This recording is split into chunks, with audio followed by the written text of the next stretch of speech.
कल हमने जाना कि सच्ची जीत किसकी होती है। आज जानेंगे कि हार का असली मतलब क्या है। अगर तुम हार जाओ तो क्या सच में सब खत्म हो जाता है? कुरुक्षेत्र के मैदान में अर्जुन अब शांत था, लेकिन उसके मन में एक और सवाल उठ रहा था। उसने पूछा, हे प्रभु, हार का असली मतलब क्या है? श्री कृष्ण मुस्कुराए और बोले, हे अर्जुन, हार वो नहीं होती जो दुनिया तुम्हें दिखाती है। असली हार तब होती है जब तुम कोशिश करना छोड़ देते हो, जब इंसान अपने धर्म से हट जाता है, जब वो डर के आगे झुक जाता है। जो अंत तक डटा रहता है वो कभी हारता ही नहीं। अब अर्जुन समझ चुका था, हार अंत नहीं है, बल्कि एक सीख है।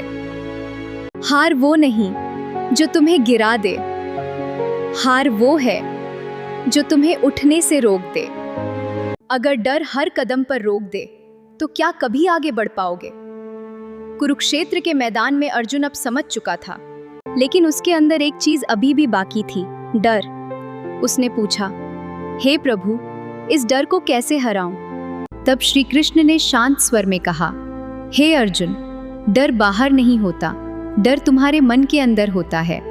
जिस चीज से तुम भागते हो वही चीज तुम्हें सबसे ज्यादा डराती है, लेकिन जब तुम उसका सामना करते हो तो डर खुद ही खत्म हो जाता है। विश्वास रखो अपने कर्म पर ध्यान को। ठीक है। अब अर्जुन के अंदर डर नहीं बल्कि हिम्मत थी। डर से भागना ही डर को बढ़ाता है, उसका सामना करना ही उसे खत्म करता है।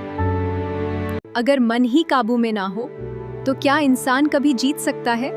कुरुक्षेत्र के मैदान में अर्जुन अब निर्भय था, लेकिन एक सवाल अभी भी उसे परेशान कर रहा था। उसने पूछा, हे प्रभु, ये मन इतना भटकता क्यों है? तब श्री कृष्ण ने कहा, हे अर्जुन, मन ही इंसान का सबसे बड़ा मित्र भी है और सबसे बड़ा शत्रु भी। जब मन तुम्हारे नियंत्रण में होता है तो वही तुम्हें ऊंचाइयों तक ले जाता है, लेकिन जब मन तुम्हें नियंत्रित करने लगे तो वही तुम्हें नीचे गिरा देता है। मन को काबू में करना आसान नहीं, लेकिन अभ्यास और धैर्य से यह संभव है। अब अर्जुन समझ चुका था, असली लड़ाई बाहर नहीं बल्कि अपने ही मन के अंदर है। उसकी आंखों में अब एक नई समझ थी। जो अपने मन को जीत लेता है वो पूरी दुनिया जीत सकता है। हर कोई सफल होना चाहता है, लेकिन क्या सच में सबको पता है सफलता का असली रहस्य? कुरुक्षेत्र के मैदान में अर्जुन अब लगभग सब समझ चुका था, लेकिन एक आखिरी सवाल उसके मन में था। उसने पूछा, हे प्रभु, सफलता पाने का सही तरीका क्या है? मौन है। तब श्री कृष्ण ने मुस्कुराते हुए कहा, हे अर्जुन, सफलता का रहस्य सिर्फ एक है, अपने कर्म पर ध्यान देना। फल की चिंता मत करो।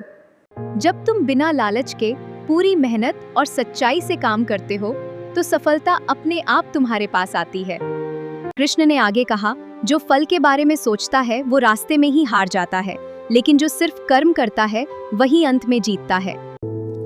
अब अर्जुन के चेहरे पर एक अलग ही आत्मविश्वास था। सफलता उनका पीछा करती है जो सिर्फ अपने कर्म पर ध्यान देते हैं।